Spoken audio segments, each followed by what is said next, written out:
Hi folks, and welcome to another video in another day, and well done you for getting here, because as you hear me repeatedly say, and I hope you're not sick of it yet, that just didn't happen. You got yourself here. No matter how difficult it's been, you got yourself here.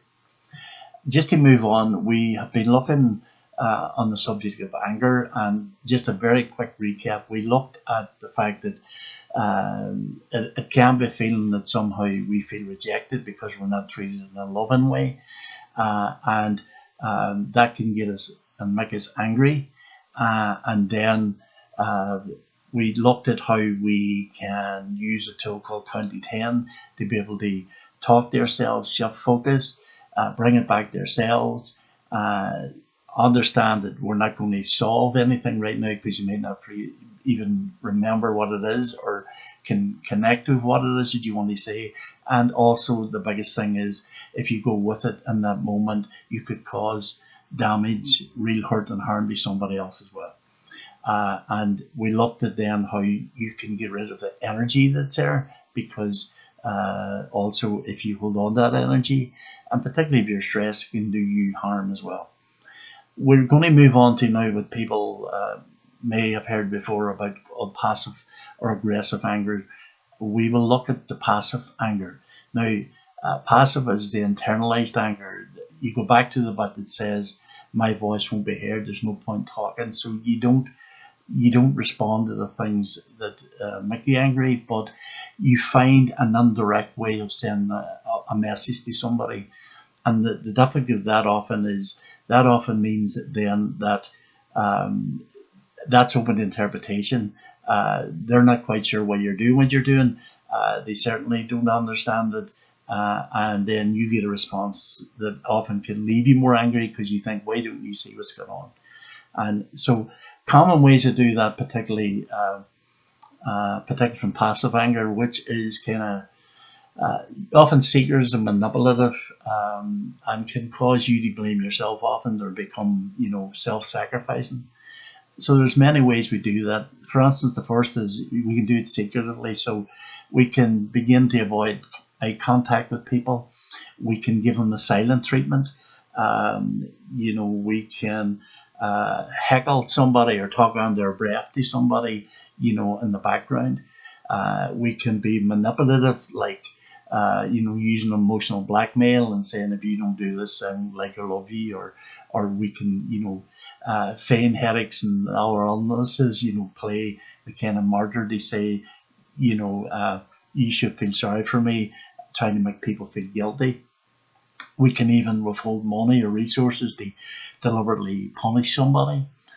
We can go into self-blaming, and being overly self-critical often the time, and blaming ourselves. It's all my fault, or particularly, if it's not, or even invite punishment or criticism yourself and say, well, I deserve everything I get.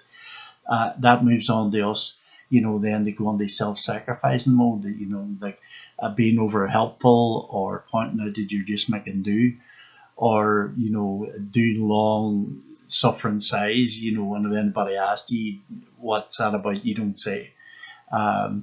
You can then get very cold. You can give people a cold shoulder. You can play it looking as everything's looking cool, everything's fine. You can make fatalistic statements like saying it's all going to end up in a mess. You can mask or try and mask your feelings with alcohol or food, or smoking or drugs or whatever that, or even you can spend a lot of time just doing online gaming or playing and avoiding the person. Uh, you can become obsessional and try to make everything neat and tidy, or everything has to be perfection. Or you can be an invasive by not, just turn your back on anything that's a potential difficulty or crisis, not expressing your concerns, maybe even putting the phone down on somebody if they ring just because you don't want to talk to them, or even, if they're at the door, don't answer because you couldn't be bothered. Now, all of this is all indirect. Behind that, there's a message that says you're unhappy at somebody's behaviour, and you're giving this message out, and without actually saying. And as I said, um, because if you're inability to do that, you're not going to get the response that you're looking for, and that can actually make us further angry. And the difficulty, particularly with passive anger, it is that internalized anger. And if we continue to internalize it and tell ourselves we can't speak or nobody will listen, then that can lead us to feel down, even lead us into depression. And anger has been seen to be a causal factor even in people who commit suicide, because there is a sense, why can I speak? Why can't I speak up? Why won't anybody listen to me? Why won't anybody see what's going on for me? And it is important to be able to understand exactly what your messages are. So in those things I mentioned, and we'll send sheets along with this on our Facebook page, you're asked to kind of look at them and tick the things that you do most. And it's because we all might do one or some of these. And what you're asked to do in those occasions is to look at what's actually going on behind the time. If you're giving a cold shoulder to somebody or avoiding the eye contact, then you're really saying, I'm unhappy. I don't want to talk to you. But there's a reason behind that. And I suppose this course is designed to actually get us to look at that. So I leave you with that for now. And the next time we'll come back and look at aggressive anger. But in all of this, I would please prompt you to talk gently to yourself and be kind and loving to yourself. And for yourself and all our sakes, please talk gently, be kind and loving to all those around you. And we will get through this. So thank you for listening. I wish you peace for the rest of the day. Talk tomorrow. Bye.